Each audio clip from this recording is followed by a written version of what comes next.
एके दिवशी सम्राट अकबराने दरबारात प्रश्न विचारला, खरा सुखी मनुष्य कोण असतो? सर्व मंत्री उत्तर देऊ लागले, जो धनवान आहे, जो आरोग्यवान आहे, ज्याच्याकडे सत्ता आहे. अकबर समाधानी नव्हता. मग त्याने बिरबलकडे पाहिलं. बिरबल हसला व म्हणाला, माझ्या उत्तरासाठी मला एक दिवस हवा.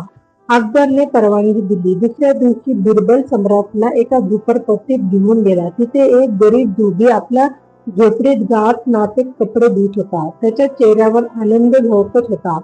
अकबर आश्चर्याने विचारले, ह्याला काही नाही तरीही इतका आनंदी कसा? बिरबल म्हणाला, हेच खरे सुख आहे महाराज. ज्याच्या आयुष्यात थोडं असूनही समाधान आहे, जो दुसऱ्याच्या अपेक्षापेक्षा स्वतःच्या समाधानावर विश्वास ठेवतो, तोच खरा सुखी. अकबर मनापासून प्रभावित झाला. तो दिवसापासून अकबरने प्रत्येक निर्णय घेताना विचार केला, हे माझ्या समाधानासाठी आहे का, की केवळ इतरांना दाखवण्यासाठी? शिकवण: खरा आनंद बाहेरून नव्हे तर आतून निर्माण होतो.